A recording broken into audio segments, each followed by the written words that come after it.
I'm at a place today called St Stephen's Church in Bristol, and this church, so you can just see the steeple there. This church was the original parish church of Bristol, and we did an event back in the beginning of 2016, which was the first Burn 24/7 worship event at this place. And it used to be where the docks were, and the ships would come in, and at that time, way back in the days of the shipping arriving here, the harbour was still open in this part of the city.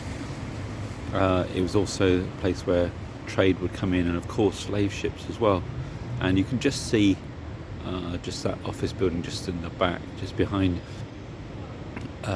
was called Colston Tower.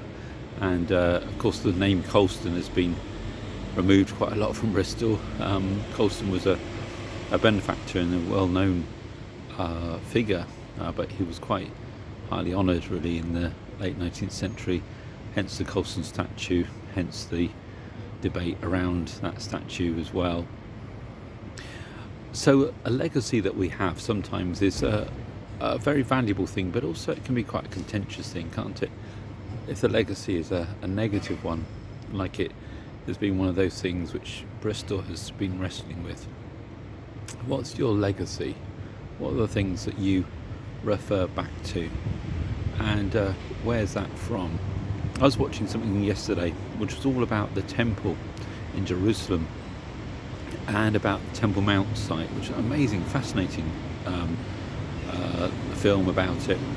A legacy that's so important and absolutely packed full with historical significance and meaning. A very, very important site.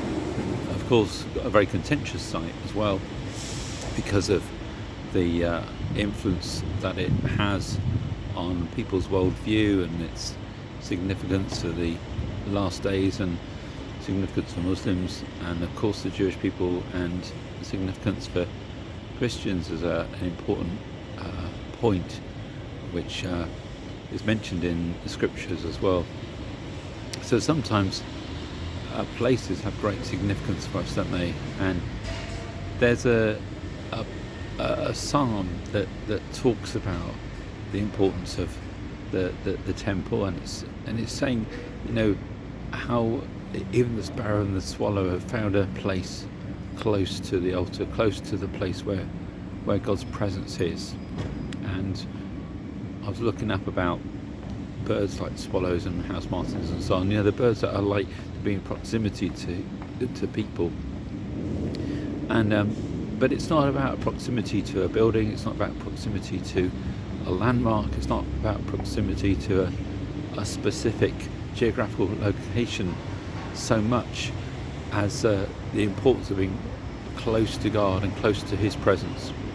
And of course there's great significance to Jesus returning to Jerusalem and to God's purposes for that city, but we need to be aware that being close to God's presence is an important journey that we take, and it starts with our heart.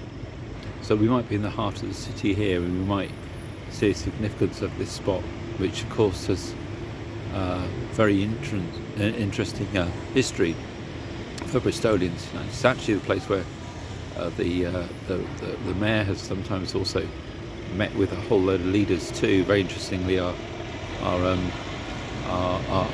mayor, who's a man of colour, has been somebody who's been able to speak and address leaders, even in this building behind me, which is amazing because, of course, history of the city being so wrapped up with slavery, you know, it wasn't always the case, and this was actually a place where bells were rung out to announce ships arriving, including slave ships.